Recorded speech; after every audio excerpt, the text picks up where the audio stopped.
Alô? Alô? Som?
De onde que você é? Eu sou de João Pessoa, mas moro em Natal. Esse sotaque.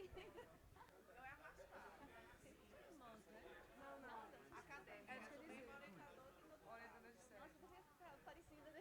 É a natureza, gente. Então, eu não tô achando.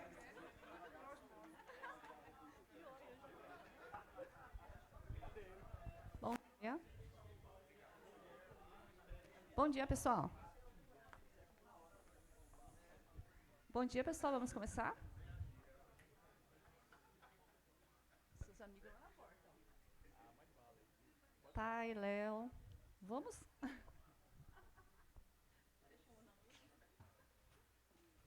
Pessoal, bom dia. Bom dia ao último dia, né, do nosso congresso, tá?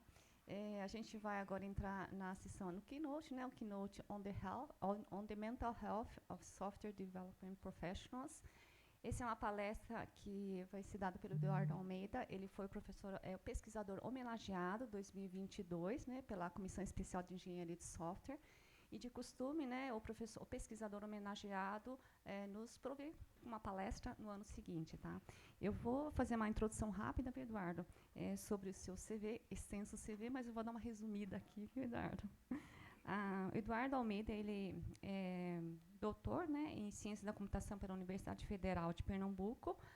Hoje ele é professor associado da Universidade Federal da Bahia e ele é o líder lá do RISE Labs, né, RISE Labs. Tem interesse na área de arquitetura de software, linha de produto de software, reuso e Empirical Software Engineering. E ele é um membro sênior da ACM e também da Academia Brasileira de Ciências. Tá? Então, resumo bem rápido. Então, Eduardo, eu gostaria que você complementasse um pouquinho mais, porque o seu CV é bem longo. Tá? Então, obrigada mesmo, tá? E fica à vontade. Obrigado, Elisa. Bom dia a todos. Obrigado, pessoal, pela presença aí no último dia, na sexta-feira. E eu vou falar um pouco sobre um trabalho que a gente vem desenvolvendo aí ao longo dos últimos anos, né? Espero aí que seja do agrado de vocês e a gente traga aí talvez algumas pessoas para parte dessa área. Vocês devem lembrar da última Olimpíada, né? Olimpíada de Tóquio. 2020 foi uma Olimpíada bem emblemática, né, que foi na era Covid, não teve, né, os telespectadores como de antemão em outras Olimpíadas. E uma das atenções nessa Olimpíada estava voltada para a atleta Simone Biles, né, que era considerada uma das principais ginastas de todos os tempos, candidata a levar várias medalhas nessa Olimpíada.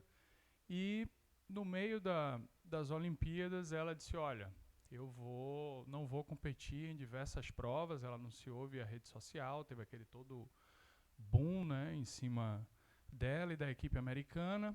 E ela disse, olha, eu não estou bem, eu tenho que focar na minha saúde mental. Né? Foi uma grande surpresa, porque esses atletas são considerados assim, né, para ser super homens ou super mulheres. Né? E ela disse, eu preciso parar e eu preciso focar na minha saúde. Né? Tem alguns pontos aí da frase dela. Então ela disse que de 5 provas ela só disputou uma individual, saiu de 4 das 5 provas que ela era candidata aí a levar a medalha. Se a gente for para outras áreas, essa questão também continua, né? A área de cinema e música, entretenimento, né, em geral, no Reino Unido, lançou um relatório recente via Universidade de Lancaster, destacando também problemas nessa área, né, onde eles colocavam ali 2/3 dos trabalhadores dessa área têm enfrentado pressão, diversos têm considerado aí sair da área, né, 66% aí tem considerado deixar a área por conta de algumas características, pressão excessiva, aquela coisa da estrela, assédio, diversos fatores têm contribuído com isso, né? E não apenas o aspecto mental, né, o aspecto da saúde. Isso também tem levado no Reino Unido, nessas questões de saúde mental, a um impacto econômico muito grande, né? Turnover, né, a ausência, onde o custo aí anual varia de 42 a 45 bilhões. Né? Então a gente viu isso em esportes, a gente está vendo isso na indústria do entretenimento e a área de saúde, né, vocês devem lembrar aquele período aí que a gente passou da pandemia, os trabalhadores da saúde expostos na linha de frente, né, teve um movimento muito grande no nosso país, onde os profissionais, enfermeiros e médicos foram bastante reconhecidos, que também gerou um impacto muito grande nesses profissionais, nesse aspecto. Né? Então, a área de saúde também. Os Estados Unidos, a Associação de Psicologia Americana declarou que eles chamam da crise de saúde mental, né, que tem atuado e impactado diversas áreas. Né? Um relatório recente também da Sociedade Americana, né, analisando os diferentes perfis, tem mostrado alguns dados impactantes, né? 65%, né, tem reportado aí que a saúde mental tem impactado a habilidade deles para trabalharem, 40% tem dito aí, olha, a gente tem do burnout, então algo alarmante, né, no mundo todo. E claro, isso também, né, tem impactado no Brasil, né, nossa realidade não é diferente, né? Então a gente viu que isso está acontecendo em diversos setores e no nosso país não é diferente, né? O último assessment da Organização Mundial de Saúde identificou que o Brasil está ali, país líder em ansiedade e o quinto considerando os índices de depressão. Né? Então, é algo bem complicado aí para a gente tratar. Né? Muitos consideram a depressão como o mal do século. Né? E vocês devem ter aí, infelizmente, relatos de pessoas próximas que têm passado por esse cenário. Por outro lado, quando a gente olha para o mundo de software, a frase lá de 2011, quando saiu no New York Times, olha, software está comendo o mundo, né? A gente tem uma sociedade intensiva em software, em diversos setores. Quando a gente olha aqui alguns dados, mesmo antigos, né? O dado do Rob Omering, sobre linhas de código nos aparelhos de TV ao longo dos anos, a gente vê isso crescendo, né? E com as Smart TVs, esse número aqui certamente sobe. Outros domínios, né? Impressoras, a gente vê aqui também, né? Os dados subindo basicamente, onde você diz, pô, mas a impressora faz imprimir, né, em geral, e essa quantidade de linhas de código aí tem crescendo ao longo dos tempos. Né? Quando a gente olha outros dispositivos, outras ferramentas, né, o keynote do Christian Kasser, nessa mesma conferência em 2015, onde ele mostrava dados de o que a gente chama de sistemas altamente configuráveis, né, ou linhas de produto, sistemas onde tem uma variabilidade muito grande, né, diversas opções de compilação, a gente vê aqui o exemplo do kernel do Linux. Né, então isso gera, claro, uma complexidade a mais no desenvolvimento. Né? Os sistemas automotivos, idem. Carros hoje, cada vez mais são aplicações intensivas em software. Né? O custo de um carro hoje, parte dele, está em cima de sistemas de controle e no código embarcado nesses dispositivos. Né? Principalmente agora com funcionalidades de estacionar sozinho, carros, né, como os carros autônomos de Tesla e outros modelos. Aplicações que a gente tem utilizado também no nosso dia a dia, né? Redes sociais, se a gente olhar aqui dados de 2017 de WhatsApp, né? Então a gente está falando de aplicações que trafegam 55 bilhões de mensagens enviadas por dia, mais de 1 bilhão de usuários ativos mensais, né? Mais de 1 bilhão de vídeos compartilhados todo dia, né? Então são sistemas que estão aí 24/7, né? No Brasil, por exemplo, é mais fácil a gente ver o WhatsApp fora do ar por uma decisão judicial do que muitas vezes por uma decisão técnica, né? Então são aplicações, à medida que software tem ganho essa importância toda na sociedade, né? São aplicações que, do ponto de vista de quem especifica, projeta, implementa, testa e evolui, geram certamente um nível de estresse muito grande, né? Lá atrás, Fred Brooks já dizia, né? Então, olha, desenvolver software com chat GPT ou não é algo complexo e vai continuar sendo complexo. A gente não tem nenhuma bala de prata, né? Diversos fatores estão envolvidos aí no processo. E aí, recentemente, o Stack Overflow lançou, né, um dos seus surveys anuais, onde eles analisam linguagens que estão sendo mais utilizadas, estão sendo mais requisitadas pelo mercado.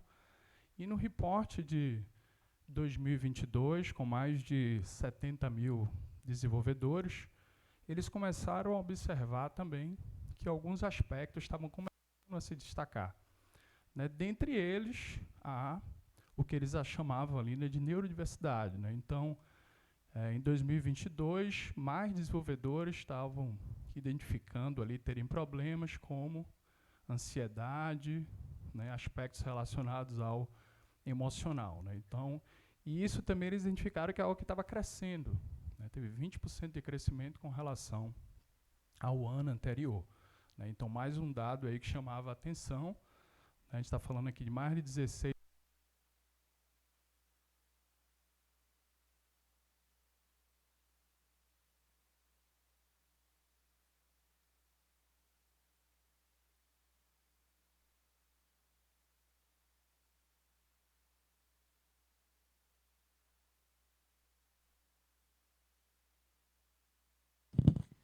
Alô? Então, isso motivou o nosso primeiro estudo. A gente olha, essa questão de saúde mental é algo que certamente pode estar impactando aí a área de desenvolvimento de software, né? Então, a gente reuniu um time, né? Nesse momento, eu estava na UCI, eu estava trabalhando com outra coisa, eu estava trabalhando com arquitetura de software, lá no grupo do André, com o professor Iftek Arra também, tinha acabado de chegar, mas a gente estava observando esse fenômeno que estava o tempo todo ocorrendo ali nos arredores da UCI, ia falar UFPE. Que fenômeno era esse? O que o New York Times chamou alguns anos antes de geração Adderall, né? Adderall, né? ADT for all é o nome do medicamento. E qual era a ideia que estava rolando aqui por trás? Alguns de vocês já devem ter aí indícios do que estava acontecendo, né? Adderall é um medicamento para déficit de atenção, né? Ou seja, pessoas que têm o déficit de atenção. Isso foi identificado lá atrás, principalmente em algumas crianças, alguns adultos mais à frente também foram identificados com essa doença e são prescritos medicamentos, né, para a pessoa ter mais foco, conseguir se concentrar nas suas atividades. O problema é que esses medicamentos começaram a ser consumidos, por exemplo, por estudantes, né? Estudantes estavam tomando esses medicamentos para realizarem provas. Naquela semana de prova, tinha estudantes que falavam, olha, a gente está aqui, né, tomando a pílula e aí, com isso, eu consigo estudar 12 horas, 14 horas, eu consigo ficar na biblioteca ou no meu dorme ali, estudando sem me desgastar, né? Isso é algo que vem sendo amplamente explorado, estudos são feitos, tentando identificar, por exemplo, se existe, de fato, melhorias, né, para esses estudantes que têm consumido esse medicamento sem ter o déficit de atenção, né? As melhorias, em geral, são mínimas para aqueles estudantes que já performam bem, né? Para alguns que, né, não têm um desempenho tão bom, ele tem algumas melhorias, mas nada significativo. Né? Fora isso, a gente tem uma série de problemas que podem levar o uso desses medicamentos por pessoas que, de fato, não têm a doença. Né? Por exemplo, ataques de pânico e alguns outros que a gente vai estar abordando aqui. Esse negócio nos Estados Unidos ele tem um impacto muito grande. Né? A nação já foi chamada de ADD Nation, tem um livro sobre isso, né? A nação do déficit de atenção. Netflix recentemente lançou um documentário, né? Se vocês não assistiram, eu recomendo aí assistir esse documentário. Ele mostra diversos setores e alunos, né, principalmente, tomando esses medicamentos, mas fala também, dá um spoiler ali, né, tá bem pequeno, de alguns programadores que estavam começando a tomar esses medicamentos sem ter o déficit de atenção para tentar aumentar a sua produtividade, conseguir ficar mais focado, principalmente em determinados ambientes de startups, onde tem aquela cultura de trabalhar 14 horas por dia, 18 horas por dia, sábado, domingo. Né? E a gente fez, não, então vamos analisar isso da nossa abordagem clássica, né? O que minerar alguns desses fóruns, porque não deve ser fácil conseguir pessoas para falar sobre esse aspecto, uma pessoa que diga, não, olha, eu estou tomando um medicamento sem uma prescrição médica, né? Eu consegui no black market aí e estou tomando. Né? Então, a gente partiu para analisar as mídias sociais, né? Algumas redes como Quora, Reddit e outras, em busca de posts, né? Que mostrassem pelo menos alguns indícios que isso, de fato, estava acontecendo. Né? Sendo que, alguns, né, sites, white reports, ou mesmo matérias de journal, estavam cada vez mais mostrando essa incidência, principalmente no Silicon Valley, né, onde tinham, de fato, algumas pessoas que estavam começando a usar medicamentos como esse para melhorar sua produtividade, ficar mais focado, enfim. Né, aqui vocês estão vendo alguns comentários desses programadores e desenvolvedores curiosos em algumas dessas redes, desses sites como Reddit, Quora, Stack Exchange, sobre o tópico, né, do tipo, olha, Silicon Valley, né, as pessoas estão de fato tomando esses medicamentos, quais medicamentos estão sendo usados, quais os objetivos para o uso desses medicamentos. E aí a gente submeteu um projeto na UCI, a gente teve um financiamento inicial, e a gente chamou esse projeto de Dark Side, né, da engenharia de software, né, o uso de estimulantes entre profissionais de software. Então, a primeira parte, a gente, né, analisou essas redes sociais, né, para tentar entender um pouco do que estava sendo discutido ali. Então, o objetivo, né, investigar a prevalência do uso de estimulantes, entender os fatores e o impacto, de certa forma, desse uso de estimulantes, e, se fosse possível, identificar estratégias, né, potenciais para mitigar esses aspectos, né, essa utilização por pessoas que não precisavam. E aí nós realizamos um survey para entender melhor o assunto. Né, o estudo passou pelo IMB na Universidade da Califórnia, todo aquele processo do Conselho de Ética, demorou um certo tempo, e aí a gente seguiu em frente. 59 profissionais de software, né, resolveram participar do survey de 14 países e deram alguns insights iniciais para a gente sobre essa área que a gente estava começando a investigar. O primeiro ponto era, eles falavam, olha, a gente identificou que o uso de estimulantes é um aspecto que as pessoas, de fato, nas empresas falam umas com as outras, né? Os amigos falam entre si sobre o uso de estimulantes. 54% desses profissionais consideram que conseguem obter os estimulantes via os canais não legais, ou seja, sem uma prescrição, sem uma receita médica. A maioria das empresas não tem uma política de verificação dos seus, vamos dizer assim, seus funcionários. Um dos participantes até colocou, ele disse, olha, as empresas estão preocupadas que você tenha uma alta produtividade, mas não necessariamente como você está fazendo para chegar naquela produtividade. Muitas delas, se você estiver tomando ou não alguns desses medicamentos, elas não importam muito, né? E aí 61% desses profissionais falavam que, olha, tá ok você usar esses medicamentos no ambiente de trabalho, mesmo que você não tenha receita, né? Algo aí bastante preocupante. A gente viu que medicamentos como Adderall, Ritalina, Vyvanse são medicamentos utilizados por esses profissionais, ou seja, medicamentos clássicos de déficit de atenção. E aqui alguns aspectos que eles observaram, né? A gente olhou, olha, o que é que você tem, o que é que os seus amigos, por exemplo, que têm tomado, têm relatado? Falaram, olha, eles têm melhorado, dizem que melhora a performance, né? A pessoa ela fica alerta para trabalhar, ela consegue focar muito mais, ela tem alta produtividade, né? São alguns dos benefícios que esses profissionais aí estavam reportando. E a gente falou, ok, mas e os drawbacks, né? Os problemas com essa utilização? E eles falavam, olha, tem a irritação, né?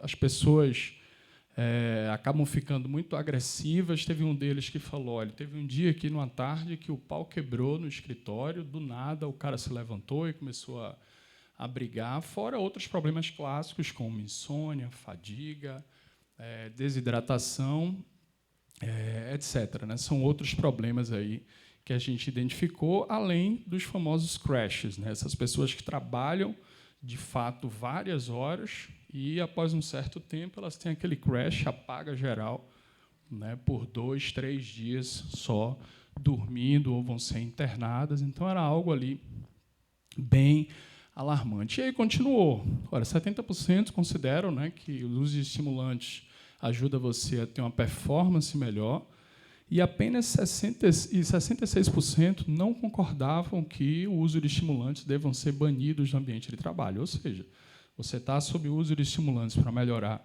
a produtividade, é algo aceitável. E aí a gente terminou esse estudo, né, foi mais ou menos 2019, onde a gente estava ali analisando os dados, 2019 e 2020, e aí veio a pandemia.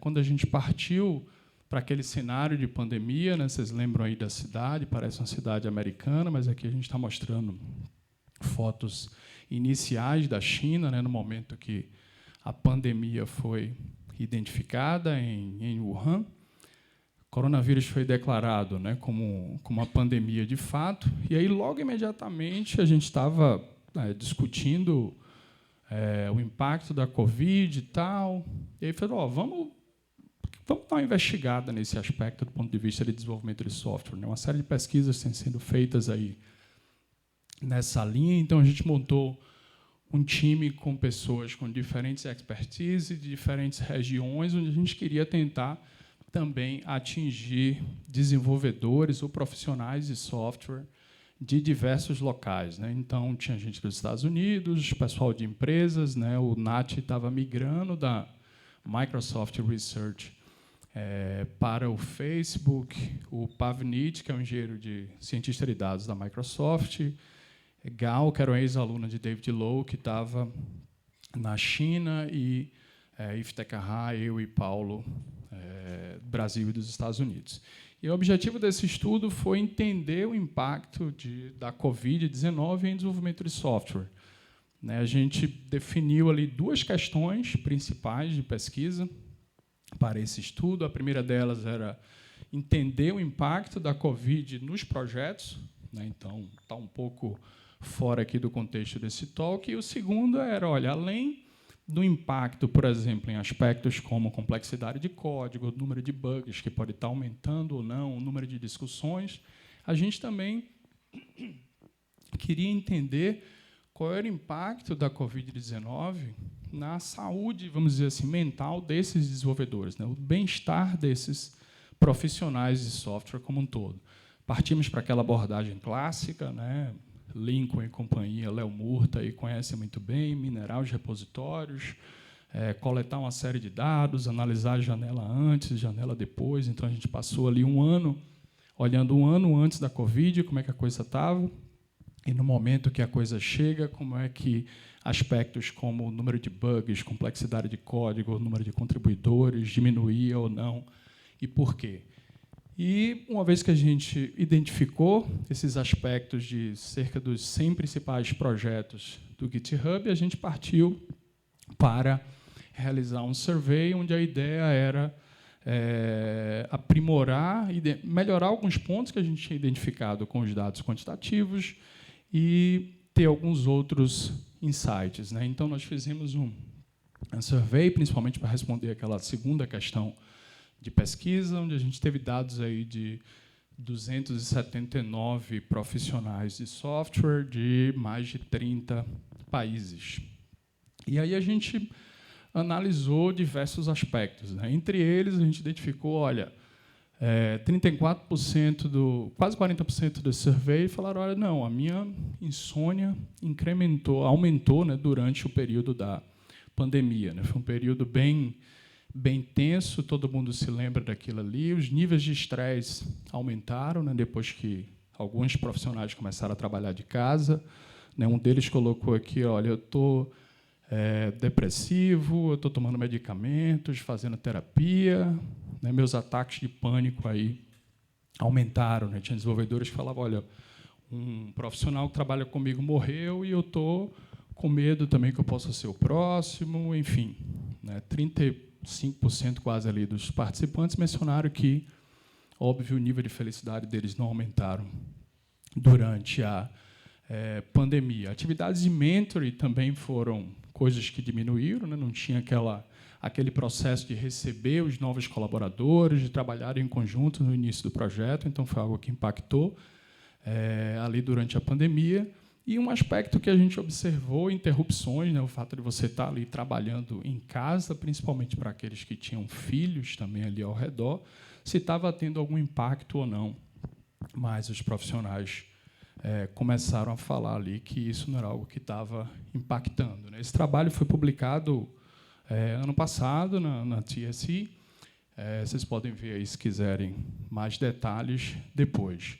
Mas, de novo, o que passou para a gente ali durante aquele estudo foi, olha, tudo bem, a gente estava vivendo, né, um período de pandemia, né, uma situação, vamos dizer assim, que estava impactando o mundo todo em diferentes áreas, e a saúde mental estava, de fato, sendo extremamente impactada, né? Se você fosse um gerente de projeto, um engenheiro de software, um engenheiro de testes, enfim, todas essas pessoas estavam, de fato, relatando problemas com a pandemia. Então, era um estudo diferente do cenário anterior, onde as pessoas estavam buscando aumento de produtividade, tomando, por exemplo, pílulas. Nesse cenário aqui, a gente estava numa situação atípica. E aí, depressão, ansiedade foram alguns dos tópicos que apareceram muito durante a pandemia, né? E isso aí foi um input muito grande para a gente realizar o nosso terceiro estudo, né? A gente falou, olha, a gente olhou uma situação que foi diferente, né, durante a pandemia, vamos ver agora a realidade. Claro que ia ter os reflexos e os impactos da pandemia, mas como era que estava essa situação toda, né? Então, a gente conduziu um terceiro estudo, que o objetivo foi entender, né, quais eram os principais aspectos que ainda afetavam a saúde mental de profissionais de software no seu trabalho. A gente discutiu como é que a gente poderia fazer isso, ou ter acesso a determinados dados. A gente montou, basicamente, uma equipe similar, né? Aí Ingrid se juntou ao nosso time. Vocês devem, parte da comunidade brasileira aqui deve lembrar, a Ingrid deu um relato numa palestra dela, um problema que ela teve com depressão. Essa palestra foi divulgada na SBC, então ela já estava também investigando esse assunto, era algo que tinha impactado ela, e ela tinha um interesse também de olhar um pouco mais para esse assunto. Aí nós trouxemos o André, convidamos o André, que é um professor da USP, focado nessa parte de psicologia, nessa parte de neuropsiquiatria, para nos ajudar um pouco mais a entender aspectos relacionados à saúde mental, que pontos a gente não estaria ali cobrindo, e a gente tinha o envolvimento de outros membros, né? Rafael, professor da Federal de Sergipe, Michele, que estava realizando pós-doc conosco, o IFTEC Errada, da Califórnia, e a Shui, que era aluna dele lá na UCI. E aí o nosso primeiro ponto foi, ok, a gente já tem um certo... A gente conduziu 2 outros estudos anteriores. Como é que a comunidade de engenharia de software tem também observado alguns desses aspectos? Quais desses aspectos têm sido mais investigados, né? Então, a gente viu, olha, a comunidade tem olhado para características do que forma um grande engenheiro de software, o que forma um grande gerente de projeto, quais desses aspectos têm influência de aspectos sócios e aspectos humanos e sociais. Outros estudos estavam explorando hábitos de trabalho dos desenvolvedores, tanto em projetos open source quanto em projetos industriais. Outros estudos tinham olhado, né, aspectos do tipo, olha, programadores trabalham durante a noite, qual é o impacto disso? Eles têm trabalhado durante o fim de semana, eles estão satisfeitos ou não com essas demandas, até coisas do tipo, né, novas ferramentas aí são descobertas nesses ambientes. Foi um estudo do Emerson, bem interessante, que foi publicado no ICSE, e um estudo do Tom, onde o impacto era analisar música, né? Hoje, raramente você chega numa empresa e você não vê desenvolvedores ali com os seus fones, alguns deles dizendo, não, aqui é para eu não ouvir a conversa ao meu redor, então aqui é para eu focar mais. Muitas vezes não estão ouvindo nada ali, estão apenas para se concentrar mais. Então, diversos aspectos estavam sendo explorados e algumas dessas pesquisas estavam tocando em pontos que a gente acreditava que, de certa forma, tinha um impacto na saúde mental, né? Por exemplo, tinha um trabalho aqui da Natália, que foi bem interessante, quando eles olhavam questões de insônia, né? Então, eles botavam fizeram um estudo experimental, os estudantes iam lá, ficavam um tempo sem dormir para executar determinadas tarefas, e eles comparavam o desempenho, o impacto desses estudantes no projeto, para tentar ver se, de fato, o sono impactava e como impactava na performance desses profissionais.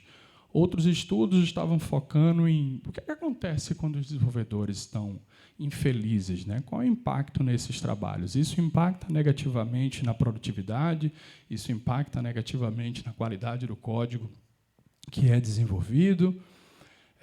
Outros estudos também, envolvendo o pessoal da Microsoft, analisava aspectos relacionados à produtividade, ambiente de trabalho, do tipo, olha, se você trabalha em estações que são ilhas, ou se seu ambiente de trabalho são aquelas salas mais isoladas, será que isso tem algum impacto na sua produtividade? Até o que é que seria um dia bom na vida de um profissional de software, ou a utilização de marihuana, de cannabis, para ter uma performance melhor ou diminuir os níveis de estresse. Então, a gente estava observando que coisas como insônia, que diz que está relacionada ao sono, níveis de estresse, ambiente de trabalho, eram algumas coisas que, de fato, estavam tendo um certo impacto na vida desses profissionais de software, e nós vimos que outras áreas também tinham identificado algumas dessas características, né, em ciências sociais, como a administração, como impactantes também no ambiente de trabalho. E aí a gente partiu para o nosso estudo, né, foi um estudo bem amplo, vamos assim dizer. A gente pegou várias dessas facetas para analisar, né. Então, a gente queria saber quais eram as principais, né, os aspectos de saúde mental que estavam, as principais doenças, né, de saúde mental que estavam afetando esses profissionais, e quais eram as experiências associadas com eles, se era depressão, se era ansiedade, se esses participantes já tinham algum histórico de saúde mental. A gente viu também, em outras pesquisas, em determinadas áreas, que atividades de lazer, práticas de esporte são fatores que podem mitigar e melhorar a incidência dessas doenças. Então, a gente queria também observar, né? A gente vê várias empresas que têm, algumas empresas grandes, principalmente lá fora, né? Que você tem quadras, você tem equipamentos de ping-pong, sinuca, boliche, videogames, e se isso, de certa forma, impacta nos profissionais de software, se esses profissionais de software, de fato, estão utilizando essas áreas. A gente queria analisar também quais características na natureza do trabalho são associadas com saúde mental, por exemplo, se esse programador, se esse profissional é um profissional freelancer, se ele é contratado, se um determinado perfil, né, por exemplo, se ele é um engenheiro de software, se é um engenheiro de teste, se é um arquiteto, é algo que pode levar uma incidência maior da ocorrência de saúde mental. Quais características no ambiente de trabalho também podem levar a algo nesse sentido, né? Por exemplo, como eu falei, o fato de você estar ali trabalhando em a estrutura física mesmo do ambiente de trabalho, se aquilo ali tem impacto, né? Alguns trabalhadores, alguns profissionais, durante o período da Covid, tiveram que trabalhar de casa. A gente viu muitos relatos de trabalhadores do tipo, olha, finalmente a minha empresa mandou, né, uma cadeira para eu trabalhar, e isso aqui, de certa forma, está me impactando. Eu estava trabalhando na cozinha, na mesa da cozinha de casa, eu não tinha uma internet muito boa, eu estava trabalhando com a cadeira do meu filho de bebê ali do lado, então, algo que a infraestrutura se mostrou ali importante também.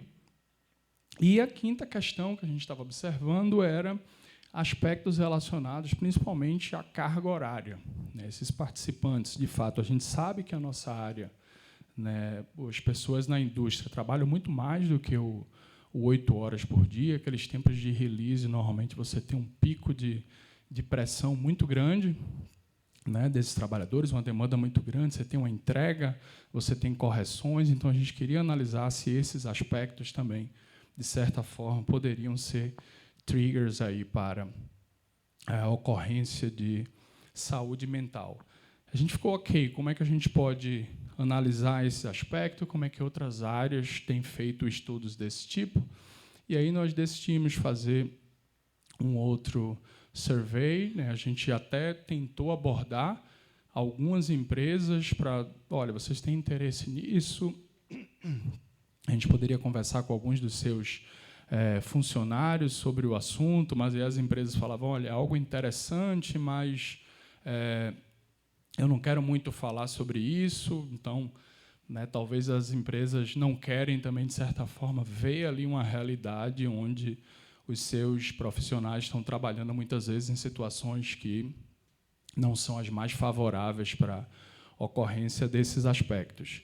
Algumas empresas falavam, é um ponto muito interessante, mas a gente está sem tempo, a gente sabe que saúde mental é um ponto importante, me mostra depois os resultados da pesquisa e a gente vê o que é que nós podemos fazer em termos de colaboração, né? Eu conversei com as 5 ou 6 empresas locais, médias, grandes, e o feedback normalmente era esse, do tipo, olha, se for uma pesquisa para eu distribuir aqui, eu distribuo e tal, peço para os meus colaboradores, de certa forma, participarem, mas você vir aqui conversar, entrevistar o pessoal, eu não sei, até por conta das atividades aqui, se não vai atrasar o desenvolvimento, enfim, sempre tinha uma situação desse tipo.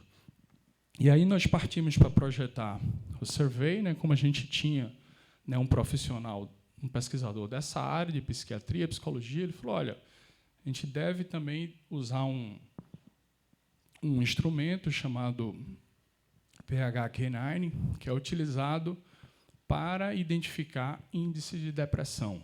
Então, ele tem uma série de questões e ele analisa as 2 últimas semanas, você responde com relação às suas 2 últimas semanas, e ele lhe dá um score ali no fim desse processo, dizendo se você está ali com alguns indícios de uma depressão moderada, uma depressão mais forte e tal, que indica um possível acompanhamento, né? Então, um dos componentes do nosso survey era uma sessão com esse PHQ-9, né? E a gente, de fato, também contactava esses participantes se a gente tivesse identificado aqui alguns dados que levantassem alguns flags nesse sentido. Foi um projeto que a gente também passou por todo o Conselho de Ética, a gente teve que submeter na plataforma Brasil, seguir todos os trâmites até que a gente tivesse o ok para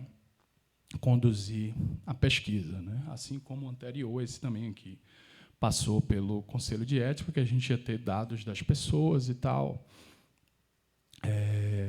Só algumas características de LGPD, antes que Juliana ali me pergunte, eu não sei responder muito bem alguns desses aspectos.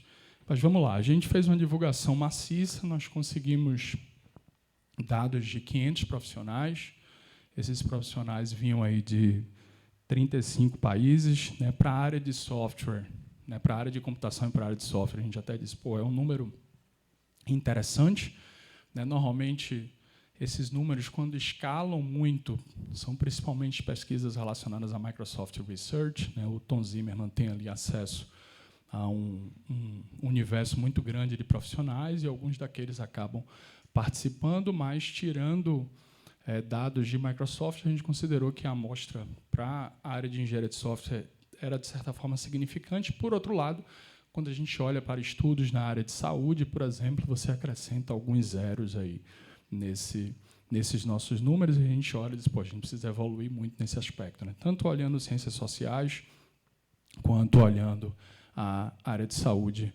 como um todo. Eu trouxe aqui alguns dos resultados, né? Alguns pontos aí que eu considerei relevantes. Vocês podem, se tiverem interesse, ver depois maiores detalhes no site. Então, no artigo que a gente está para submeter, mas que já está no archive.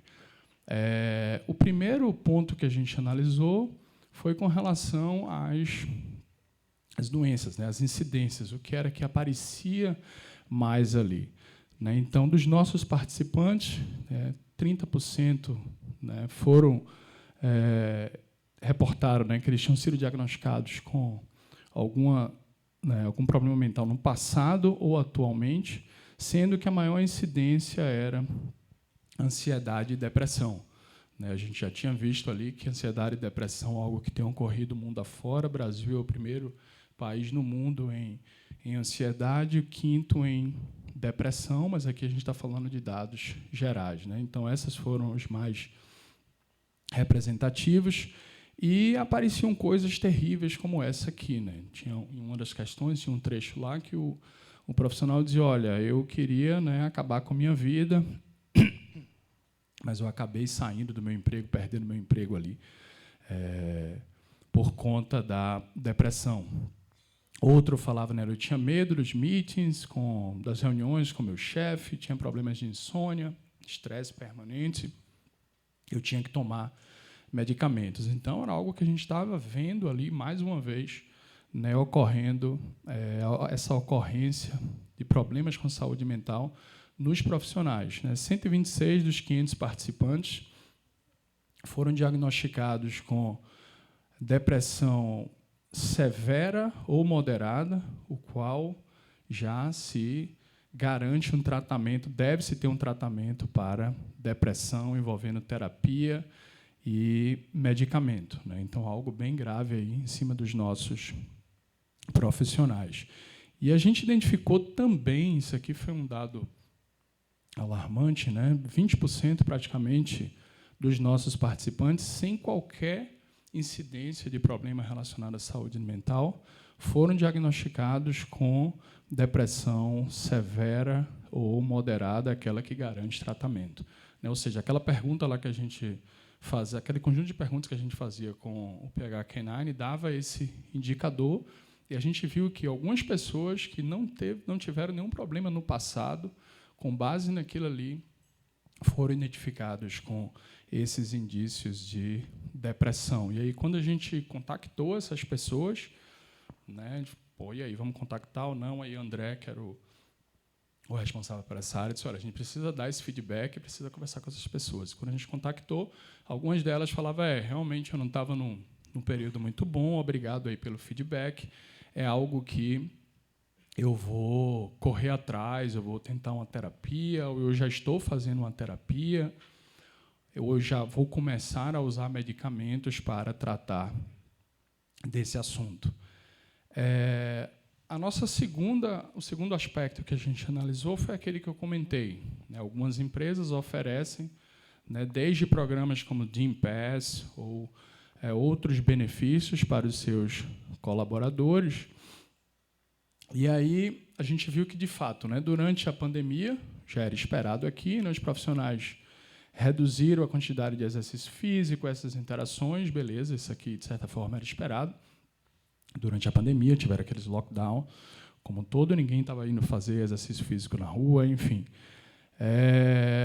E aí, por outro lado, aqueles profissionais que tinham histórico já anterior, né, ainda fizeram menos ainda, né? Então, algo, de novo, mais complicado. Esse grupo também ele gastava menos tempo aí com a sua família, né? Então, algo também... algo que precisava, de certa forma, uma atenção. A gente viu que os ambientes de lazer, muita coisa que essas empresas oferecem, não são muito utilizados também por algumas dessas empresas.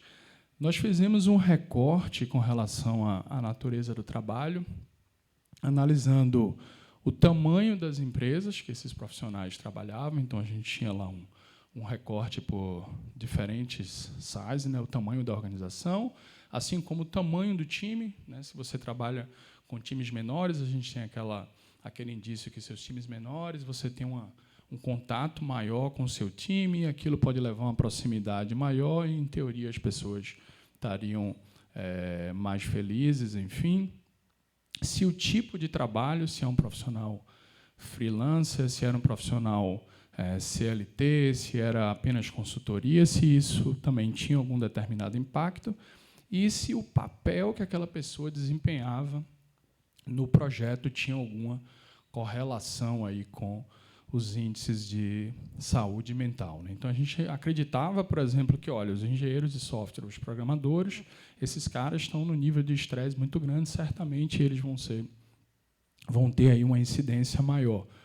E aí a gente analisou esses aspectos todos, né? Deles, a gente identificou que os profissionais que tinham históricos de saúde mental, tipo de trabalho de freelancer, a gente ficou assim curioso, por que será que o freelancer levantou essa flag aí e o engenheiro de teste são mais associados com isso?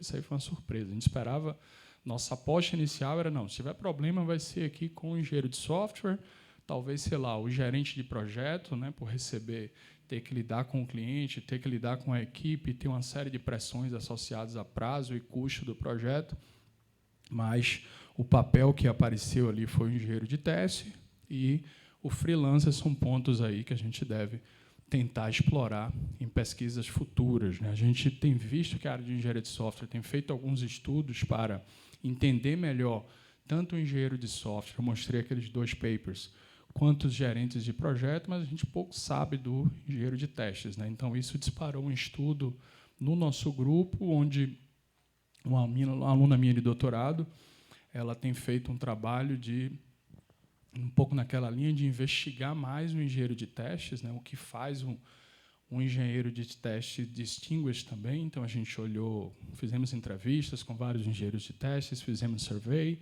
e a gente analisou também com o apoio do pessoal lá de Neuroscience, Brain, né? Então, engenheiros de testes realizando determinadas atividades com sensores cerebrais e a gente analisando, tentando identificar alguns padrões, áreas que estão sendo mais exploradas durante determinadas atividades, com o uso de eye track e aspectos de EEG. Deixa eu ver se tem uma água aqui. Não tinha só.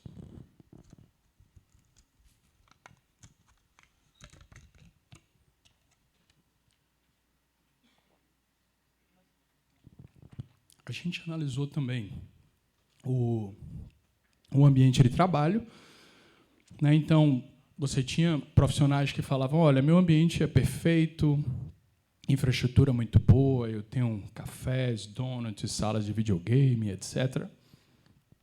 E outros que falavam, olha, muito barulho, né, interrupções a todo tempo, eu tenho horas fixas quando eu trabalho no escritório. Mas, em geral, a maioria dos participantes reportaram ali que eles estavam satisfeitos com o ambiente de trabalho, né? Então, o ambiente de trabalho não era algo ali que também estava impactando muito forte. Mas aí, aquilo que eu falei, né? 61% dos respondentes nunca usam essas facilidades nas suas empresas, né? Algumas daquelas empresas que têm várias infraestruturas, mesas de ping-pong, sinuca, sala de videogame, não são utilizadas. Outras que têm salas de dormir, redes, a maioria também não utiliza. Ou seja, alguns desses aspectos que também podem contribuir para fortalecer a saúde mental desses profissionais, a gente também, né, se incluindo, não acaba explorando muito, né? E a gente viu que quase 30% dos nossos participantes não se envolvem em atividades, por exemplo, sociais, que essas empresas acabam organizando, né? Alguns participantes falaram, minhas empresas têm alguns encontros, tem happy hour, mas eu nunca vou lá. Eu já fico tempo demais com o pessoal do trabalho e eu vou encontrar essas pessoas de novo nesses ambientes sociais. Não, ou eu prefiro ficar em casa, ou eu prefiro sair com meus amigos ou ficar online nas minhas redes sociais. Eram alguns dos feedbacks aí que a gente respondeu. A maioria dos participantes, né, falaram que tem um relacionamento bom aí com seus colegas, mas, né, quase 40% falaram que não estão satisfeitos com o trabalho. E isso, de certa forma, impacta, né, o fato de você estar trabalhando num local que você não está satisfeito, certamente tem impactos aí na sua saúde mental. O nosso último ponto que a gente analisou foi aspectos mais específicos do trabalho, né, então carga horária, deadlines, né, aqueles períodos, olha, tem um release para entregar para o nosso cliente, tal, a data de entrega, como é que isso impacta, as tarefas que são feitas, trabalhar no fim de semana, interrupções por aplicativos de mensagens, então o fato de você estar trabalhando com WhatsApp, Zoom, ou seja, o tempo todo conectado com a sua empresa e sendo demandado por pessoas de dentro das organizações, né? Então, coisas que a gente já esperava, né? Os profissionais de software trabalham mais horas do que esperado, e isso aí pode ser um aspecto que, de certa forma, impacta aí na saúde mental. A gente viu que os participantes que reportaram que, olha, minhas tarefas nunca são mudadas, né? Algo raro, né, sem eu ser notificado, são menos propensos a terem problemas de saúde mental, né? Então, definir muito bem aí as tarefas, um bom trabalho de gerente de projeto, o que a gente já espera, é algo que a gente espera também que vai ter um impacto menor na saúde mental. E os participantes também falaram, olha, se eu tivesse mais tempo para realizar, né, as minhas atividades, né, eu teria menos propenso a ter problemas aí com a minha saúde mental. Alguns pontos que a gente já, de certa forma, acreditava, né, os dados também foram nessa direção, né? Esse trabalho, como eu falei, nós submetemos para o ICSI, não foi aceito, recebemos alguns questionamentos da comunidade, mas aí faz parte do processo, e a gente está trabalhando aí nessa submissão para o journal. O artigo já está no archive, quem quiser depois dar uma lida, mandar feedback para a gente, vai ser bem recebido. E aí o último estudo que a gente partiu para fazer nessa área, então a gente fez um primeiro estudo, onde a gente olhou ali pessoas que estavam usando estimulantes para melhorar a saúde mental, ou a sua produtividade, foco, vimos alguns impactos naquilo ali, usamos uma determinada abordagem, mineração de redes sociais, realizamos um survey, identificamos alguns aspectos, realizamos um segundo estudo durante a pandemia, utilizando mineração de repositórios e conduzindo um survey, analisando antes e depois, diversos aspectos também. Realizamos um terceiro estudo, onde, de fato, foi focado na saúde mental, né, onde nós conduzimos o survey com aqueles 500 participantes, e aí a gente ficou, mas a gente está faltando um pouco mais, que a gente queria, né, um estudo, talvez, numa determinada empresa ou mais próximo dos profissionais. Então, a gente projetou esse estudo para entender alguns aspectos que afetam a saúde mental de profissionais de software, de fato, ali no ambiente de trabalho, né? Então, se juntou Paulo, professor da Rural de Pernambuco, professor Crescêncio, eu e o professor Gustavo Siquara, que era da área de psicologia, da área de neuroscience da Universidade Baiana, a principal instituição de saúde lá da nossa cidade, né, de Salvador. E nós conversamos com algumas empresas e conseguimos convencer uma startup, a Zoontech, que é uma startup focada é uma health tech, né, oferece 2 produtos, um ligado a monitoramento remoto de pacientes. Então, a gente acreditava que eles também tinham médicos que eram cientistas, como no quadro societário. O diálogo ia ser mais fácil para o convencimento. Alguns aspectos foram refinados e a gente convenceu a empresa a realizar o estudo. O que era que a gente definiu ali? A gente queria entender como era que aspectos como depressão, ansiedade e níveis de estresse poderiam impactar em alguns aspectos relacionados à qualidade de software. E a gente queria olhar coisas do tipo, assim como aquele estudo lá do TSE, como a qualidade do sono impactava também aqui e como os aspectos de variações de frequência impactavam também nesse processo, né? Então, para fazer isso, nós equipamos 4 desenvolvedores com essas bands que analisavam, né, os aspectos do sono, horário que ele ia dormir, horário que ele levantava, aspectos de movimentação no ambiente de trabalho, monitorava as frequências cardíacas. Então, a gente olhava esses aspectos, as variações na hora que ele estava no trabalho, nos horários principais de reuniões, nos dias de entrega.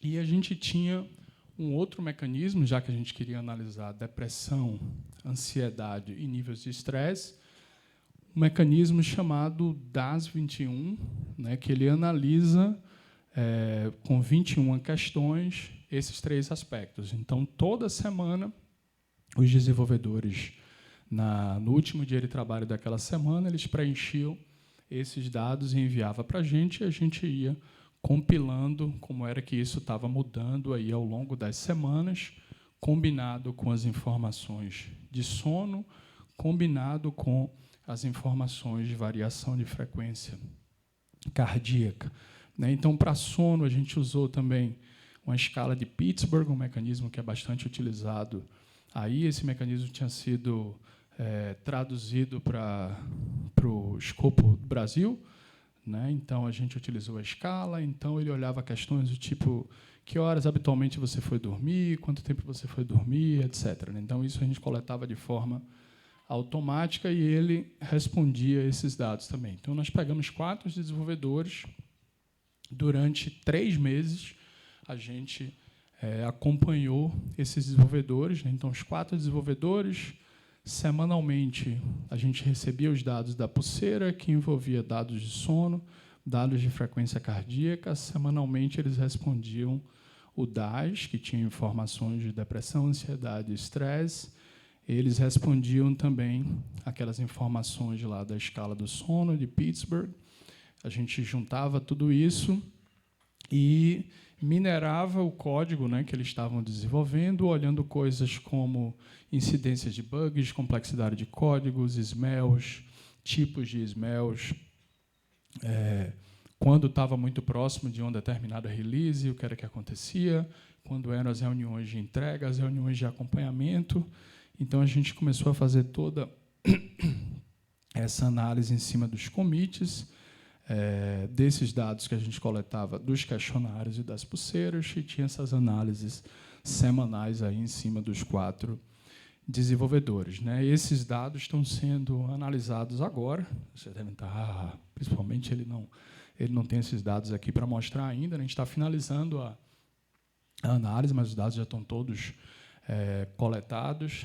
Um aspecto que chamou muita atenção da gente durante esse processo, e a gente, com o professor da psicologia, o pesquisador da psicologia, a gente estava também, de certa forma, dando esse feedback a gente deu esse feedback para os profissionais, a gente estava vendo um índice muito alto de ansiedade, estresse e indícios de depressão, né, nesses nossos 4 desenvolvedores que a gente acompanhou ali. Alguns deles falavam, de fato, eu estou tendo problema em casa, estou tendo problema no meu relacionamento e tal, e a gente foi mapeando aquilo ali e acompanhando o impacto que tinha no nosso código, né? E aí já está chegando aqui nos pontos finais do meu talk, né, alguns aspectos que eu acho que são importantes para a comunidade. Acho que esses 4 estudos aí, de certa forma, mostram que a saúde mental é um tema que a gente precisa certamente falar mais, principalmente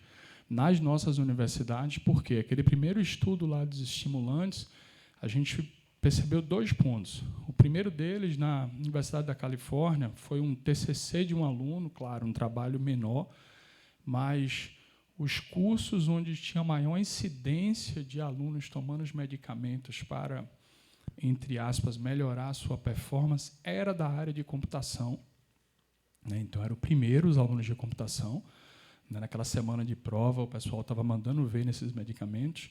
E a gente viu também com alguns relatos que esse histórico a pessoa leva para a vida profissional, né? Ou seja, ele começa no ambiente acadêmico, tomando aquilo para os exames, e ele leva para o ambiente de trabalho enquanto desenvolvedor, enfim, o papel que ele está atuando, o uso daqueles medicamentos para ter melhor performance, que ele acredita, né, que ele vai ter uma melhor performance, que ele acredita que ele vai ter um foco mais apropriado. Então, a gente precisa falar desses pontos, a gente precisa discutir esses pontos com os nossos alunos também. Do ponto de vista de pesquisa, a gente tem um trabalho do Alexander que foi bem interessante, que saiu na TSE, acho que foi ano passado, onde ele faz alguns pontos similares a esse estudo que a gente tem feito. O Weimer, da Universidade de Michigan, tem feito alguns estudos, principalmente com cannabis, e esse ano, no ICSI, ele começou a abordar algumas coisas também com medicamentos para déficit de atenção. Mas, quando a gente olha para outras áreas, a gente vê estudos sendo feitos do tipo grupos controlados utilizando placebo, grupos utilizando esses medicamentos e mostrando, de fato, que aquilo ali não tem uma eficácia muito grande, né? Então, como pesquisadores, a gente tem também uma avenida muito grande aí para explorar nesses aspectos, sendo que é um mal aí que tem o mal do século, né? Depressão, e o nosso país está ali em primeiro nos índices de ansiedade e o 5º nos índices de depressão, né? Então, tem bastante avenida aí para a gente explorar toda aquela infraestrutura que a gente desenvolveu aqui. Ela está disponível, então a gente espera replicar esse estudo também com outras empresas. Eu já conversei com algumas empresas do tipo, olha, tem algum estudo que a gente poderia fazer, porque você sempre eu converso com 3 gerentes de projetos de 3 fintechs, né? E o tempo todo eles falam, olha, o que eu mais vejo agora é a nova geração quebrando, né, esses crashes, né? Então, ele disse, olha, eu como gerente de projeto, muitas vezes eu viro um psicólogo, onde o pessoal tem chegado para mim dizendo, olha, burnout, eu não estou aguentando, está uma pressão muito grande. E essas aplicações são aplicações 24/7, né? Muitos desses desenvolvedores estão trabalhando da mesma forma como médicos. Olha, hoje você está num sobreaviso. Se a aplicação cair, você vai ter que entrar no ar para colocar essa aplicação no ar. Por quê? A gente está falando de, por exemplo, aplicações como aquelas de maquininhas, e esses sistemas, quando param 5 minutos, essas empresas perdem milhões, né? Então, é uma pressão muito grande em cima desses desenvolvedores. Eu participei em 2008 ou 2009, não me lembro, um projeto de consultoria. Na época eu estava no SES, a gente deu consultoria para uma dessas grandes empresas do ramo financeiro, e o CEO tinha lá os dados, ele mostrou para a gente, ele falava, olha, isso aqui é 5 minutos quando a nossa aplicação para de passar aquelas máquinas, olha quanto a gente perde de dinheiro aqui, né? Então, esse é um tipo de sistema que ele não pode estar fora do ar. Então, a pressão nesses profissionais é muito grande, né? E aí, por fim, eu queria aí, né, agradecer, né, a toda a comunidade que tem contribuído aí com a minha carreira ao longo dos anos, né. Eu sou muito grato aí para todos que estão aqui, né. Eu comecei no SBES, meu primeiro SBES foi em 2000, né, que lá em João Pessoa. Esse foi o título da minha outra palestra, que eu falava, né, de João Pessoa, Campo Grande. Sérgio, né, falou: você está com a cara meio feia ali, né? Eu falei: talvez eu estava numa sessão de banco, né? Naquela época era junto banco de dados e engenharia de software. Talvez eu estava numa sessão de banco de dados ali em João Pessoa. E 23 anos depois eu estou aqui, feliz também que no próximo ano o Léo foi o escolhido, o Léo da minha geração. A gente, né, desde 2000 se cruzava aí em vários SBEs ao longo do Brasil todo. Obrigado, e estou aberto a perguntas.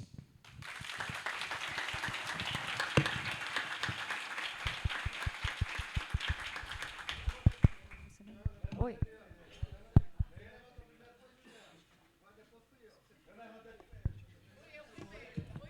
Juliana e Guilherme, lá vem bomba. Aqui acho que está funcionando. Gente, a gente tem E esses dados, e LGPD, e onde é que você está armazenando isso? Você vai ser preso. Gente, excelentíssima palestra. Muito obrigada. Acho que não tinha tema melhor do que esse para a gente fechar esse CBSoft. Realmente, obrigado. Muito obrigada mesmo.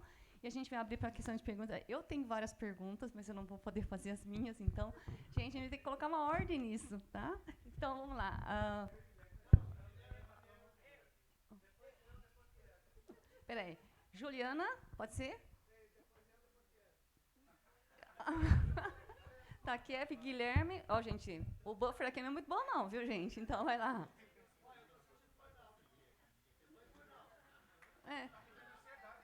Tá dando ansiedade, né, gente? Ou eu sou péssima moderadora. Gente, só vamos começar aqui. Vamos ser depois vocês falam. Acho que não vai dar tempo, né? Que a gente tem uns 25 minutinhos. Né? Qualquer coisa vocês falam com o Eduardo depois do coffee break. Pode ser? Tá. Ó, curta as perguntas, tá? Ó. Nada de discurso. Não, eu vou bater. Tá, não é de LGPD. Isso é science bullying, viu? Não pode não, isso. Desculpe, Eduardo, show de bola, show de bola. Fico feliz demais, isso está sendo discutido aqui. E a minha pergunta é com viés de gênero, porque os estudos em ciências sociais que eu vim lendo na época diz que esses burnouts em mulheres foram muito piores, com as maternidades, com as tarefas domésticas e etc. E esses quatro, aí são assim, perguntas bem enviesadas para gênero. Tiveram mulheres nesses estudos? Sim. Tem estratificado questões de gênero? Sim. Tem algum desses artigos, a gente pega essas informações, inclusive para confrontar o que acontece nos cursos STEMs com outros cursos ou com outras profissões? Foi rápido e não foi de LGPD, tá vendo? Verdade. Eu não estudo só isso, minha gente. Me Obrigadão. desculpe. Show de bola, muito obrigada. Show de bola. Obrigado. Pontos importantes, mas a gente tem. Eu posso se disponibilizar, discutir com você esses dados depois, obedecendo todos os critérios de LGPD, claro. Pronto. Tá. Não, obrigado. Eduardo, parabéns. Primeiro comentário é te dar os parabéns pela apresentação e principalmente pela brilhante carreira que você tem desenvolvido, se tornando um exemplo para essa geração nova que está aí. Então, isso aí é muito bom e eu estou muito feliz de te ver aqui e mais feliz ainda de ver aquela foto lá que eu não pude ir na sua palestra. Eu tenho duas perguntas básicas para você. Eu adorei toda a estrutura, ver uma família de experimentos como essa é sensacional. Tá? Eu tenho uma pergunta primária e uma secundária. A pergunta primária é, no seu quarto estudo, qual é a expectativa que vocês têm de eventuais fatores de confusão por conta daquelas pulseiras eletrônicas? Tá? A gente sabe que o processo de medição dessas pulseiras não são muito precisos, eles são muito mais metafóricos do que exatos. E a segunda pergunta é, eu vejo que o trabalho é belíssimo, mas uma grande fortaleza desse trabalho seria ter uma agregação desses estudos. Vocês vão fazer essa agregação como? Vou responder pela segunda primeiro. não sabemos como fazer ainda essa agregação. Acho que é algo que vocês e a própria comunidade podem nos auxiliar nesse processo. Foram estudos que, de certa forma, eu diria que não foi 100% planejado, né? Você conhece um pouco do meu trabalho com reutilização na linha da cloud há muito tempo. Fui trabalhar com o André na área de arquitetura de software, e quando eu cheguei nos Estados Unidos, eu vi aquele pepino ali ocorrendo, eu falei, porra, isso aqui é um negócio que eu quero analisar. A André falava, porra, você tá doido, você vai me trazer problema, mexer com esse negócio, e a André era o chair do departamento, né? Eu falava, olha, você é o chair, o departamento está tendo o curso... Eu falei, o curso que está tendo mais pepino é o seu aqui de computação, e você é o chair. Aí ele disse, é verdade, então vamos olhar esse negócio aí. E depois veio a pandemia, né, um evento também inesperado. Eu me lembro que eu dei uma palestra nesse nosso estudo para o pessoal da Federal Fluminense, Léo e o Guto estavam organizando, falou, pô, mas vocês pegaram o tempo muito exato, assim, que na palestra eu mostrava o tempo que ocorreu a pandemia, se não me engano, a RU declarou, acho que 11 de março, e eu acho que 15 a gente começou a discutir via Skype o projeto do estudo. Né? Então, a pandemia também foi um negócio inesperado. Aí, com base naqueles dois assuntos, Ingrid, né, apareceu na história, eu também fui impactado, meu irmão teve uma depressão durante 2 anos, então foi algo muito grave na minha família, eu acompanhei aquilo ali durante 2 anos, me impactou muito. E aí, de alguma forma, eu queria também contribuir, investigar aquele assunto que mexeu muito ali com minha família, vi o caso de Ingrid, Alessandro também tinha feito um reporte nesse sentido, então, o que é que a gente pode também, né, e deve contribuir nesse aspecto. Então, isso com relação ao primeiro. O ponto das pulseiras, sim, de fato, a gente sabe que podem ter problemas com esses dados coletados. Uma resposta simples e rasteira, né? A gente pensou em mecanismos onde a gente acreditaria que ia ter uma confiança maior nos dados, até o pessoal falou, vamos pensar em uso de smartwatches que seriam mais confiáveis, mas a gente sabe que também tem falhas. O que a gente tentou fazer era, de certa forma, acompanhar os dados semanais. Então, semanalmente, quando os meninos disponibilizavam os dados para a gente analisava, tentava ver se tinha muitas discrepâncias. Se tivesse, a gente chegava logo em cada um desses desenvolvedores para entender se, de fato, teve algum fato ali mais inusitado que ocorreu daquela semana, e quando tinha essas certas discrepâncias, de certo aconteceu. Falava, olha, não, eu briguei na minha casa, ou eu tive problemas com a minha família, eu estou passando um período mal, e a gente viu esse reflexo aí. Então, de certo até que... Mas a gente tinha esse receio, sim, certamente. Obrigado. Opa, bom dia, pessoal. Eduardo, só uma palavra para resumir tudo isso. Talvez a maioria do Nordeste entenda, fuderoso. Foi muito, obrigado. Muito bom, velho. Surpresa para um bocado de gente comentou, não sabia que o Eduardo estava trabalhando com isso. A palestra surpreendeu muita gente. E nem fala na tua área de atuação. Tem que atualizar aquela bio ali. E aí, bicho, a gente conversou um pouco no avião, né? Que a gente já trocou uma ideia. Eu sentei atrás do Eduardo, a gente foi conversando.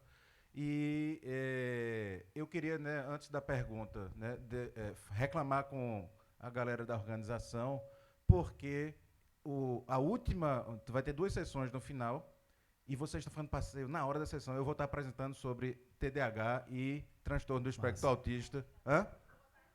Pronto, aí quem tiver, eu vou estar falando sobre isso, eu comecei a estudar isso daí, aproveitando a oportunidade de fazer propaganda. E eu mando um artigo para vocês, também está nos anais, da trilha de ideias IIR lá. Então, daqueles medicamentos que tu mostrou ali, 2 deles eu já tomei, tomo 1. Eu descobri que eu tenho TDAH esse ano, e eu comentei em outra sessão que em nenhum congresso eu conseguia participar direito e fazer perguntas. Quem teve em sessão comigo viu que eu era o chato de fazer pergunta o tempo inteiro. Até ficar sentado me incomodava. Eu ficava levantando, mexendo e tal, e aqui, tranquilo, eu surpreso com a minha tranquilidade e o meu foco. Durante o doutorado, eu tenho até um easter egg, que se botar meu nome entre aspas, em moda finil, vocês vão encontrar minha tese no Google. Está escondido lá, porque eu comprei no Black Market isso daí, porque eu não conseguia focar direito, tinha uma filha, bebê, e era à noite que eu virava à noite, eu comprei para tirar o sono, era isso daí. Não aconselho vocês fazerem isso, procurem a ajuda de um profissional. E falando nisso profissional, muito bom que tu estás fazendo isso com interdisciplinaridade, né, com gente que entende do assunto. E é importante até vocês diferenciarem, né, transtornos neuropsiquiátricos, eu estou trabalhando com uma psicóloga, transtornos neuropsiquiátricos, depressão, ansiedade, e a gente tem os outros transtornos neurológicos aí, né, neurodiversidade, que entra TDAH, dislexia, espírito autista. São coisas diferentes, a gente pode estar... mas é sempre legal estudar separado. Eu vejo que tu está fazendo isso daí em estudos diferentes, e mudou muito a minha perspectiva com alunos, isso do burnout, tudo, né? Eu até te falei, eu orientei um TCC que tinha a ver com transtorno neuropsiquiátrico, que satisfação do trabalho tem correlação com isso, depois a gente troca figurinha com isso daí. Mas mudou a minha perspectiva com alunos. Então, tem muita coisa. A cultura da gente é de estimular muito... eu falei com o Leopoldo que a gente cria isso né, quando tu fala, departamento, né, computação, né, não era surpresa. E a gente cria isso passando tarefa, projeto, aula. Aí eu queria uma reflexão para tu trazer até para a gente aqui, a tua opinião sobre o que é que mudou na tua perspectiva na profissão e como docente também e orientador de pesquisas, o teu trato com as pessoas para cuidar dessa saúde mental, que a gente é gatilho, às vezes, né, de tarefa e de ansiedade. Então, eu queria ouvir isso, né, para a gente aprender um pouco. Obrigado. Assim, eu acho que cada dia a gente é surpreendido de uma forma, né, aprendendo dia a dia. E eu acho que o que eu tenho tentado levar para mim não significa que eu tenha, né, sucesso ou conseguido fazer isso. Mas o mantra que eu tenho tentado colocar para mim em prática é que a gente não sabe o que está acontecendo na vida e na cabeça das pessoas, né? Então, tente ser gentil e tratar da melhor forma possível ali, porque cada um está travando ali sua guerra, sua batalha, e muitas vezes aquilo ali é silencioso, né? Então, você não sabe e, assim, de certa forma, me sinto até mal. Teve essa semana... eu fiquei sabendo de um colega nosso e tal, que estava com um problema, né, grave de saúde, não tinha externado, e eu me vi, assim, em determinadas interações com esse colega, onde acho que em determinados momentos eu não falei coisas apropriadas ou no nível adequado. Então, por isso que eu digo, né, dia após dia, e aí depois, aqui durante o evento, é que eu fiquei sabendo desse tipo, aí você fica, né, porra. Então, acho que é dia a dia mesmo, é tentar colocar isso como mantra e levar não só para alunos, mas para a nossa vida como um todo. É o que eu tenho tentado aí. Não significa que eu tenho tido sucesso, mas eu tenho tentado mais fazer isso. Tá, joia. Simone, por favor. Ok, obrigada, Eduardo, pela palestra. Eu acho que, como já foi dito, relevante falar de saúde mental, né? E, bom, a questão que eu queria colocar é... eu tenho uma experiência aí há 5 anos, né, coordenando um grupo de apoio psicopedagógico na nossa instituição, pensando na promoção da saúde mental, né. Então, o que a gente faz em termos de mapear e ver situações? Eu acho que muito do que você estudou se reflete nos nossos estudantes, né. Você até fala um pouco disso, né, porque é uma comunidade. Eu acho que nós somos diferentes em algumas coisas, né, assim, mais introspectivos, né, e isso tem um impacto muito grande nessas doenças e tudo mais, né. Mas, assim, e ao longo desse tempo, a gente também faz esses estudos, né, o pessoal da psicologia está junto no grupo, levantando questões dentro da nossa comunidade, né, para atender, então, fazer a promoção da saúde mental. E aí é uma coisa que sempre me incomodou, e eu queria perguntar para você, com exceção do 4º estudo, os outros estudos que você enviou e as pessoas responderam, eu sempre me incomodo porque quem responde é quem está sofrendo, né? E aí você tem dados que refletem nada, é resultado, realmente, eu não duvido que essas coisas aconteçam, mas, assim, quem está bem, quem está feliz, não responde, né? Então, quer dizer, como que a gente lida com esses dados? Eu não sei se a gente tem uma maneira, né? Seria isso. E o quanto que a questão da mídia, né? Quando você trouxe um dado ali que eu não sabia, que se eu tomar aquele remédio eu vou ficar mais produtiva, aquilo lá me acende uma coisa, poxa, eu estou cansada, eu vou tomar, né? Tem dados dizendo que o Setembro Amarelo, eu não sei se você sabe, mas as pessoas não falam mais de suicídio, porque é um mês que tem mais suicídios, né? Então, as pessoas pararam de falar do tema.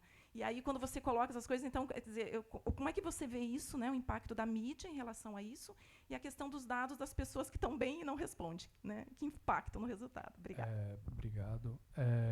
Essa questão das pessoas que estão bem, que não respondem, acho que foi o terceiro estudo que nós fizemos, como a gente utilizou, eu concordo com você, né, muitas vezes as pessoas não respondem, mas nesse estudo que a gente utilizou o PHQ-9, né, ele identificou pessoas que nunca tiveram históricos, alguns de problemas associados a como esse saúde mental no passado, e foram diagnosticados ali, né, diagnosticados entre aspas, né, mas que quando a gente entrou em contato com essas pessoas, tipo, olha, deu aqui que... E as pessoas falaram, eita, realmente é preciso olhar isso, né? Então, eram pessoas que acreditavam, de certa forma, que estava tudo ok, né? Mas, assim, essa é a minha suposição. Eu não perguntei para eles do tipo, mas você falou que você estava bem antes, mas ao responderem aquilo ali, eles identificaram que não estava muito bem, que eram 68 pessoas com depressão severa ou moderada severa, que já indicava uso de medicamento e tratamento, né? Então, é complicado, né? E quando a gente olha para as empresas, muitas vezes as empresas não têm esse acompanhamento, né? Então, esse meu colega mesmo, que é gerente de projeto dessa grande empresa, ele está vendo esse problema recorrente. Ele falou, olha, eu tenho visto na minha mesa, semanalmente os meus desenvolvedores chegam. Ele falou, eu tenho feito mais um trabalho de psicólogo do que de gerente de projeto. Eu falei, tá, mas quais são as ações que a sua empresa está tomando em cima disso, ou o que você passa para a sua gerência e o que está sendo feito? Nada. Nada nesse sentido. Né? Então, assim, às vezes a gente até faz comentários meio cruéis, né? Ele até comentou, acho que é coisa da nova geração, a nossa geração trabalhava não sei quantas horas e tinha aquela carga de estresse todo e você não via as pessoas quebrando, como dando esses crashes, como agora e tal.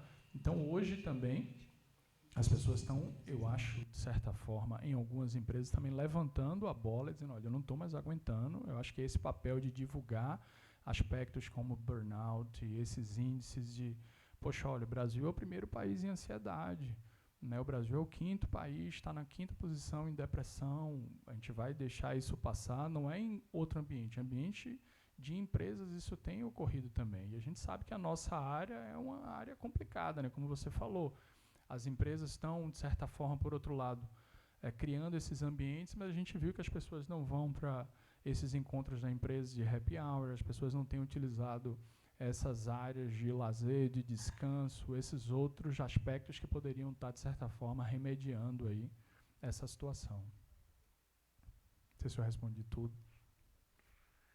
Oi, bom dia. Bom Muito dia. obrigada pela palestra, é um prazer estar aqui. Tenho vários pontos que quero falar com o senhor, mas serei breve, vou falar mais uma parte informativa, até porque aqui tem mais que gente. fase. Desculpe. Que fase. Desculpe. É verdade, vou tirar esse slide aqui. Tirar esse slide. É verdade, é verdade. Mas então, esse ponto é mais informativo mesmo, porque existe uma ferramenta que ela foi desenvolvida por um professor, doutor, engenheiro elétrico, em 2014, que se chama MyNoise. E, basicamente, ele trabalha com sistemas bineurais para poder facilitar o processamento de cognição das pessoas. E é muito utilizado, inclusive, por pessoas com TDAH. E é uma coisa interessante, talvez possa até ser um fruto de um trabalho, por exemplo, entre o senhor e o professor Kiev, que tem uma coisa bem parecida, que é tentar descobrir o impacto de ondas bineurais na cognição de profissionais de engenharia de software, por exemplo. Legal. Então, basicamente, existem muitos pontos que são importantes e que são até necessários para poder ser utilizado por todo mundo que está aqui, porque eu acredito que a maioria pode ter tido um burnout durante o período do Covid, porque a taxa de burnout também foi aumentada. Inclusive, as pessoas mais atingidas foram as pessoas neurodivergentes.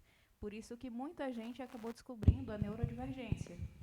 Então, é uma coisa bem bacana. Mais uma vez, não era pergunta, era mais informação. Legal, obrigado. com certeza eu tenho interesse em saber mais do trabalho. Acho que temos tempo para 2 perguntinhas rápidas, uma aqui e podemos terminar lá, pode ser? Eduardo, muito obrigado mesmo pela palestra, né? Eu vejo que saúde mental na área de desenvolvimento não é divulgada, né? A gente não consegue ver essas questões, né, específicas. E eu tenho basicamente 2 perguntas, né? Uma, eu até aproveito o gancho da professora, né, que ela falou a questão do suicídio, e eu queria ver contigo se você fez, né, se teve, a pesquisa teve algo relacionado também a suicídio ou tentativa, né, de suicídio entre os profissionais, né, se teve algo relacionado a com esses dados.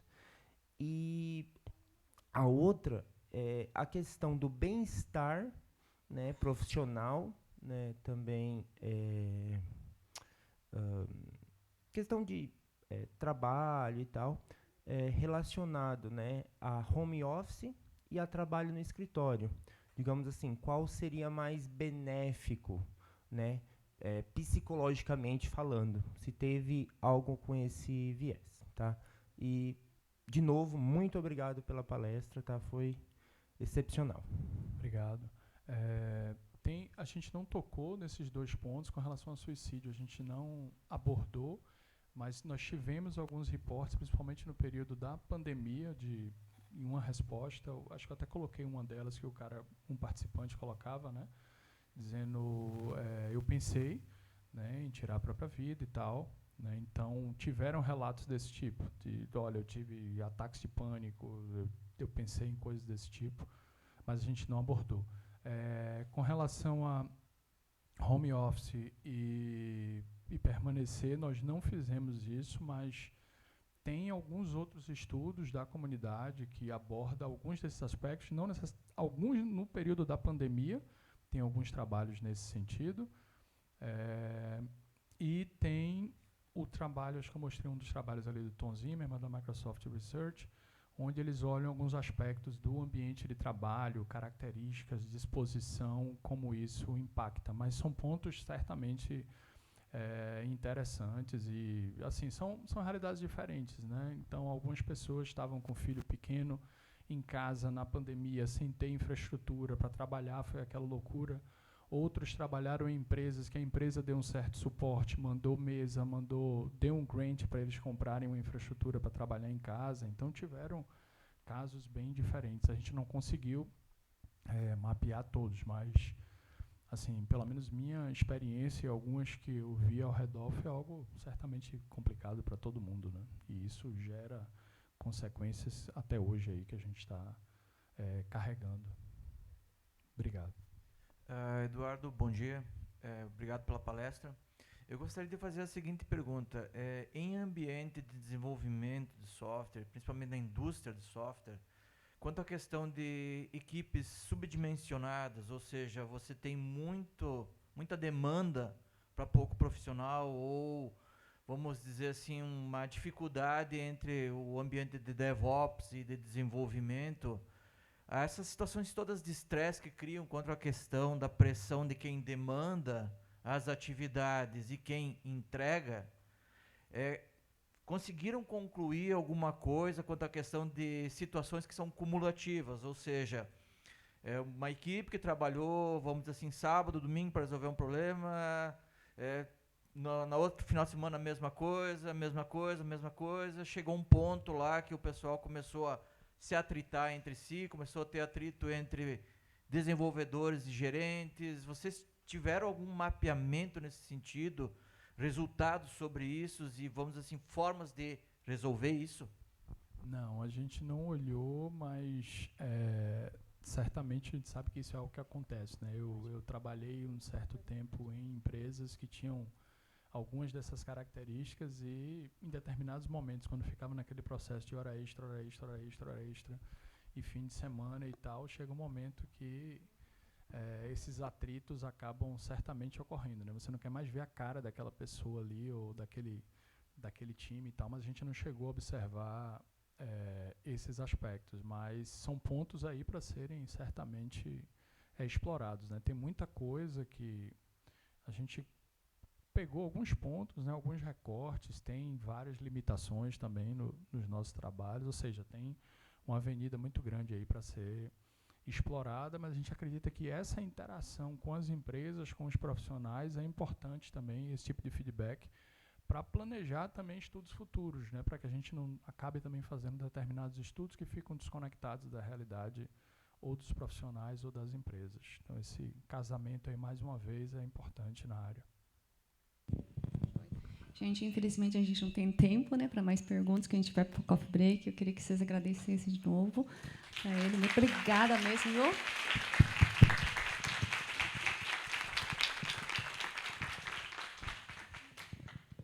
Gente, depois a gente volta para a sessão técnica, tá?